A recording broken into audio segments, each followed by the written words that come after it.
দেবী দুর্গার ষষ্ঠ রূপ হচ্ছে কাত্যায়নী, আর নবরাত্রির ষষ্ঠী তিথিতে মা দুর্গাকে এই রূপে আরাধনা করতে হয়। মায়ের এই নাম এবং রূপের সঙ্গে জড়িয়ে আছে এক পৌরাণিক কাহিনী।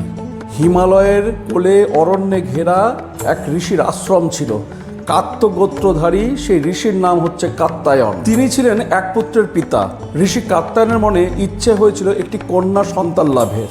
সেই কারণে তিনি দেবী পার্বতীর কাছে কঠোর তপস্যা করেছিলেন তার অভীষ্ট পূর্ণের জন্য। এবং পুরাণে বর্ণিত আছে দেবী পার্বতী তার তপস্যায় সন্তুষ্ট হয়েছিলেন এবং তাকে বর প্রদান করেছিলেন এরূপ যে দেবতাদের যখন প্রয়োজন হবে তখন তিনি তার কন্যা সন্তান রূপে তিনি অবতীর্ণ হবেন। এবং পরবর্তীতে ত্রিদেবের আদেশে স্বয়ং মা পার্বতী জন্ম নিয়েছিল সেই মহাঋষি কাত্যায়নের কন্যা সন্তান রূপে। এবং কথিত আছে যে দেবী পার্বতী এই রূপ নিয়েই মহিষাসুরকে তিনি বধ করেছিলেন। এখানে দেবীর 8টি হাত এবং সেই 8টি হাতে রয়েছে শত্রু নিধনের জন্য মারণাস্ত্র।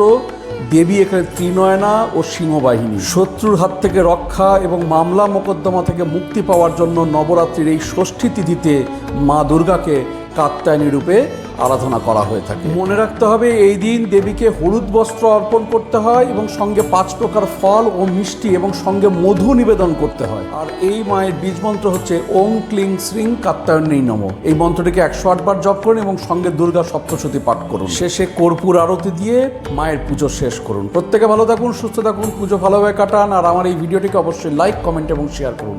নমস্কার।